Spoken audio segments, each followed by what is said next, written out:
Hey everyone, welcome back to my channel. This is an episode of Gary's Kitchen. I'm Jeanette.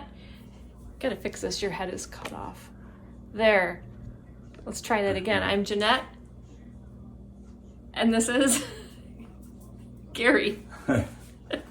And what are we doing today? Well, a couple nights ago I was watching YouTube and ABBA came on, some old ABBA songs and with the band, and so it inspired me to make some Swedish meatballs. So that's what we're going to make, some Swedish meatballs in gravy. Is this the same stuff that we had for Christmas dinner? It is. It's good. Good stuff. And my father wanted to show off his Christmas present from us this year. Yes, he got a leg lamp, just like in the Christmas Story movie. My favorite present ever. All right, let's make some seitan. I'm going to take a cup of Vital Wheat gluten. And I'm going to add in at least a third of a cup of nutritional yeast. Now, Jeanette just got me some of this Cajun. It looks really good, so I'm going to put a little bit of each in here. And this stuff, adding the nutritional yeast makes it not only bind together, but really flavorful. And it's tough to make seitan flavorful, but this does the trick. I'll put that in there. Now I'm going to add a bunch of my favorite spices. You can do anything you want. A couple tablespoons of garlic powder, or 12, whatever you need. A touch of smoked paprika. Not a heck of a lot of that. A dose of onion powder. And these exact measurements are necessary for good seitan. A little bit of chili powder.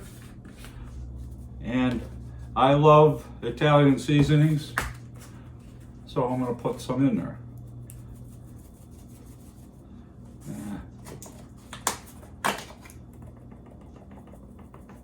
There we go.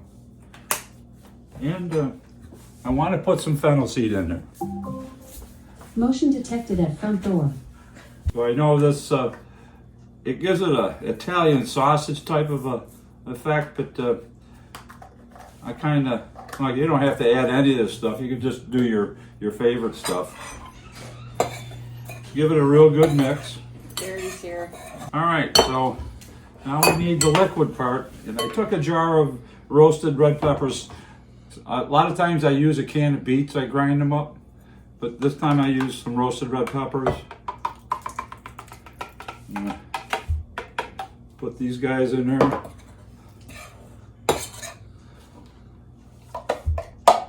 Might even need a touch of water. Okay. All right, a little bit of water. Why are you laughing at me? Why are you paranoid? And the peppers give it like a meat-like coloring and a little bit of flavoring as well. Plus, I like a few of the chunks of the peppers in the finished product. And this is just a touch too thin, so I'm going to add just a touch more of Vital Wheat gluten in here.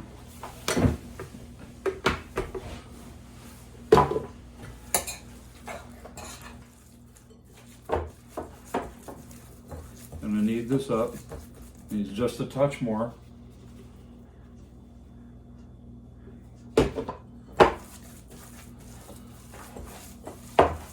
Touch more.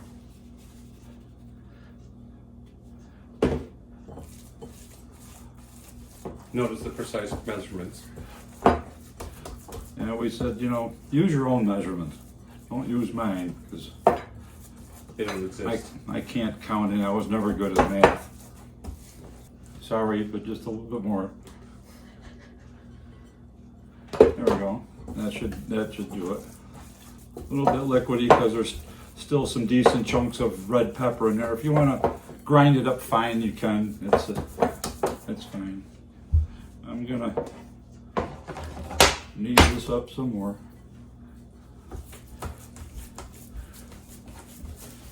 I'm gonna knead this up pretty well and break down the gluten. Oh, I need my seitan, but my seitan doesn't need me. I should rephrase it. I can need my seitan, but my seitan doesn't need me. I would hate to be just learning the English language right now because of the homonyms and homophones and all that stuff that goes in the English language. In fact, quinoa or quinoa, how would somebody just learning that language be able to pronounce that? Half of the word is silent. Watching a comedian the other day said, how come some things burn up and other things burn down? Like, where are all those old pictures Grandma had? Well, they burned up when the house burned down. And some things you gotta chop up and other things you gotta chop down. Like a tree, you can't chop it up until you chop it down. And other things you can just chop up, like mushrooms. It's just, how do you learn that stuff? It's just, it's like, do you know where that is? No. Very, very difficult. Okay, so we're done with this thing. So now we're going to go over to our other cooking station. And action. Okay, so what we want to do first, I got 3 cups of veggie stock. I'm going to put that in my Instapot. And I got one of these milk bags. Is that what you call them? Yeah, I think it's for like if you were to make milk out of cashews or almonds or something, or oats, you can strain your solid material out. We're going to put this guy right in there. So it's a strainer bag, yeah. Yep. And close it up tight. If you don't have one of these, you can probably get away with just putting it in the liquid. Or cheesecloth, maybe? Or cheesecloth, yeah, exactly. Put this into the Instapot. It's going to be about halfway in there. And then I'm going to put the top on the Instapot, maybe. Here it is. Okay.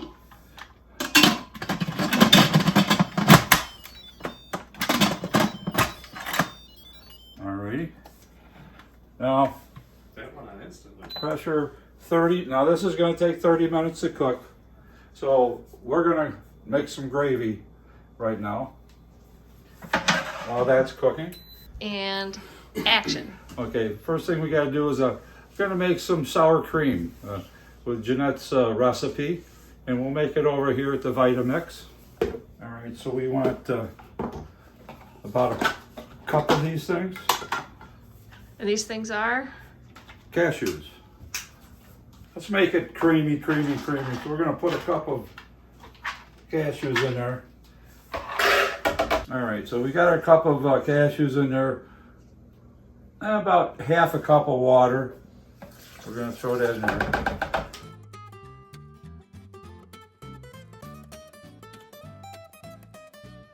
About a half a tablespoon of vinegar. I've got some rice vinegar here. It's vinegar's vinegar as far as I'm concerned. There was a pitcher for the Pittsburgh Pirates years ago called Vinegar Ben Mizell. What an awful name. I gotta put a little bit of a squirt of lime in there.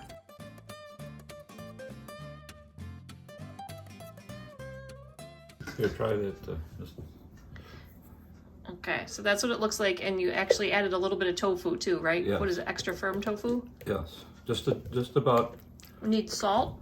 It needs some more acid. More acid? Yeah, that's better. Mm-hmm. That tastes good. Okay. Mm-hmm. All right. Okay. All right, we're back. We're gonna make our gravy now. What we did, excuse me, we ran into some problems, and I know why. Cannot cook without Johnny Lawrence beer.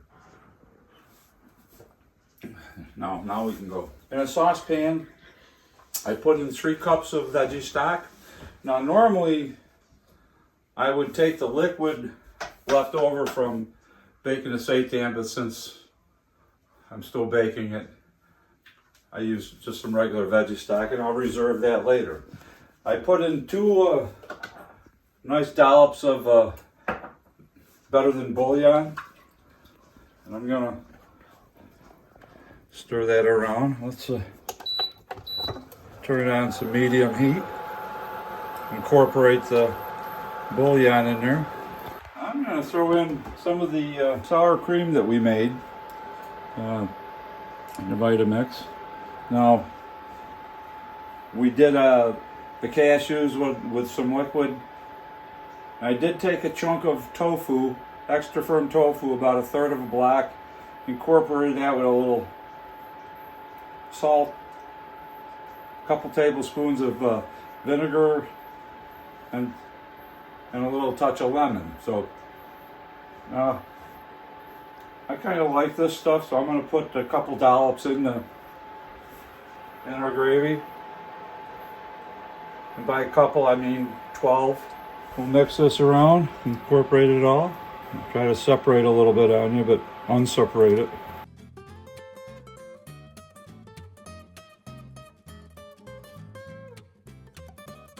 I made some cornstarch over here. I put a little bit earlier.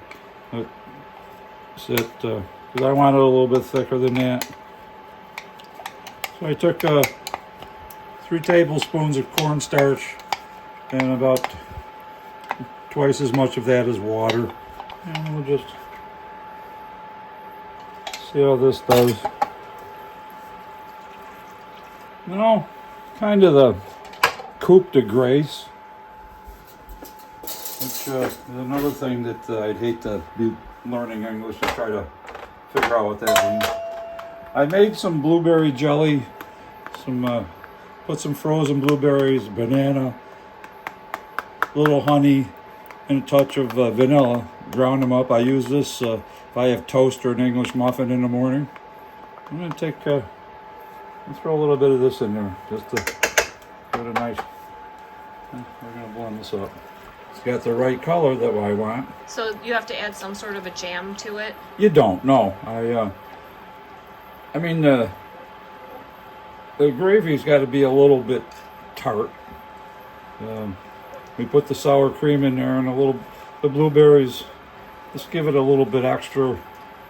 It's like a combo sweetness and tartness to it. So like for Swedish meatballs, don't they use lingonberry jam? Yeah, a lot of. Which are kind of tart. They're almost like cranberries in a way, Yeah. if I had to describe them. And I don't have any cranberries, mainly because I don't like them. Yeah, maybe a little bit more cornstarch slurry in here. And you can put flour in there if you want. I wonder if potato flakes would work. They may. Well, the ultimate taste tester.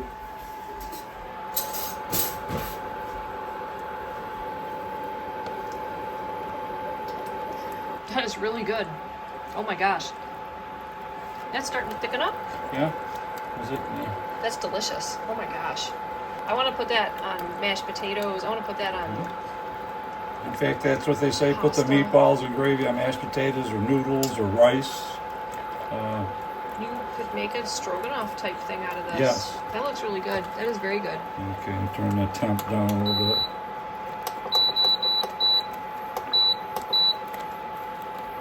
See, I told you. But, better cooking and better beer. Now, you could even throw, if you liked, a touch of wine or sherry in here. I don't prefer that, but you could throw anything you wanted in here to flavor it the way you want. But it's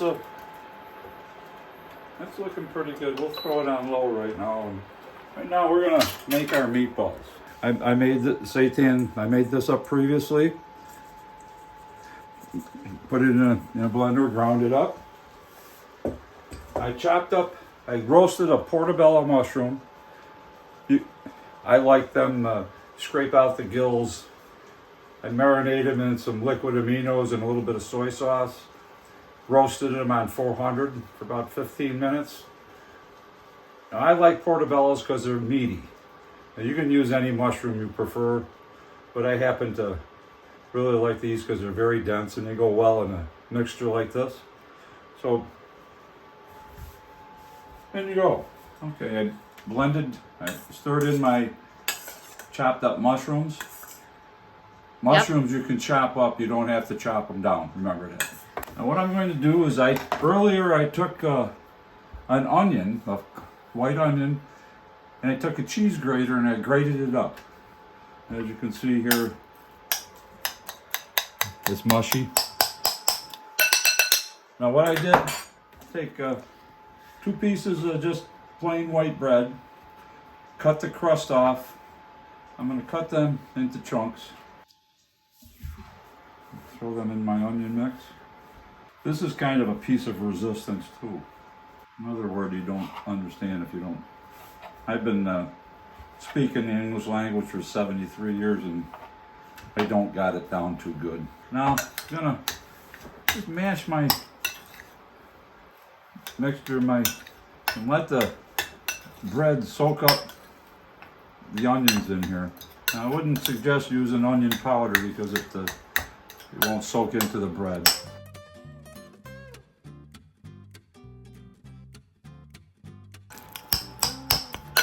I'm gonna dump this in here.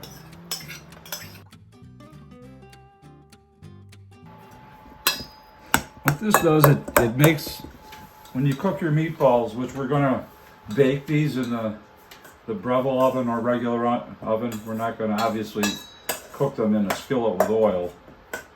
But, it'll make them very soft in the middle. Okay, now I want to add some spices to this. Again, of your choosing. I'm gonna use about a half a teaspoon of nutmeg.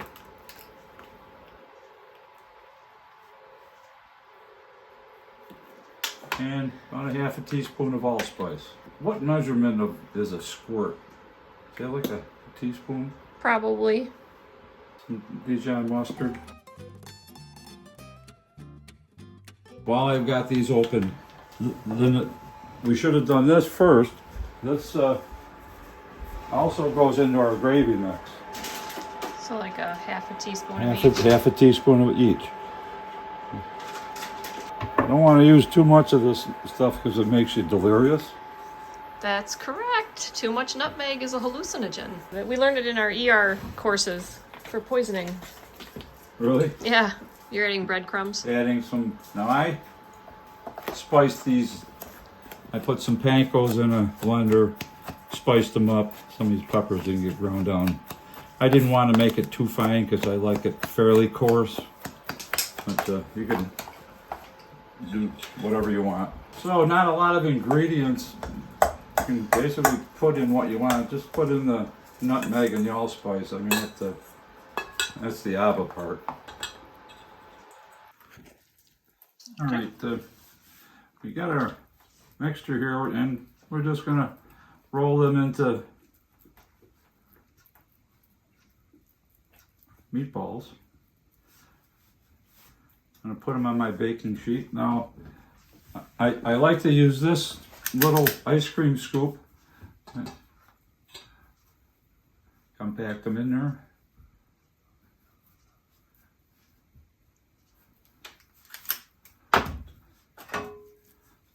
I also like this scoop because if we have guests over for cake and ice cream, and I don't want them to eat my favorite ice cream, I give them their ice cream with this. Hospitality Yes, to the fullest. they want their good. They can go get their own if they want.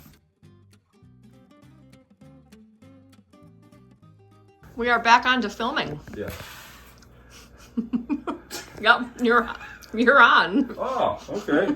Well, with our mixture that we made, there's the amount of meatballs. You can make them a little bit smaller, larger, whatever you want.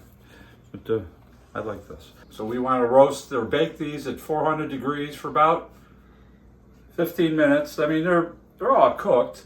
So we just want to kind of I want to get the outside kind of crisped up a little bit, crispied up.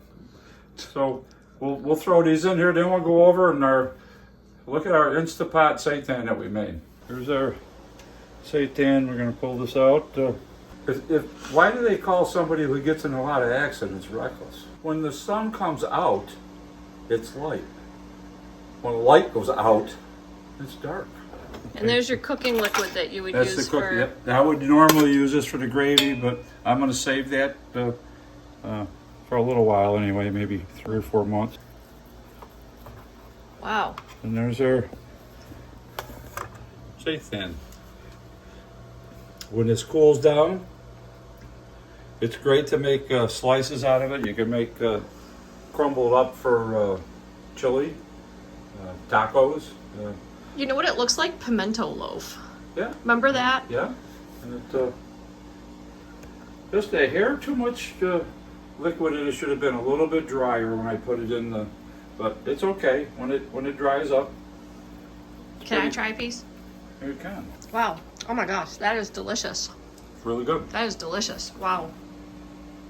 Mm. Is it even better with a Johnny Lawrence beer? Excellent. When our meatballs get done, we'll show you. And one thing you don't want to do when you make those, because they're soft and they're not made of meat and eggs and flour like you would normal meatballs. Don't cook them in your sauce or in your gravy. Just cook them and then reheat the gravy and just get them coated in the gravy, and they won't fall. They'll stay nice and firm. So and that's what we're going to do when we get we'll show you when we get the Ava meatballs done. Well, unfortunately, my poor meatballs didn't turn out like they were supposed to. So we got our finished Ava meatballs. Ava meatballs. And they come out very nice. Nice and a little crispy on the outside. Now I reheated our gravy.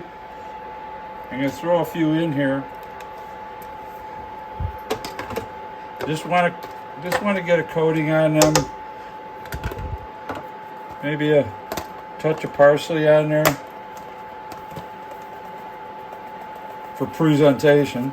And I gotta have our taste tester taste test. Mm-hmm. Fantastic. They are delish. Really good. These are delish. These are awesome. These are pretty close to Swedish meatballs that you'll buy out of a store and with the gravy. Put these over noodles, rice. Ooh, it's peppery. These would go good over some soba noodles. Ooh, peppery. Mm-hmm. Those are really peppery. Are they? Yeah. Good. If they can't take the heat, get out of the kitchen.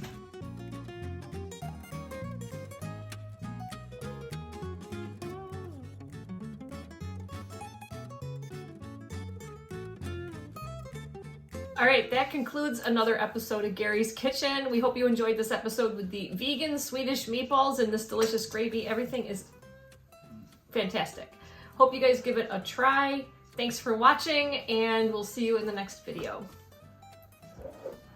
And keep it 100, everybody.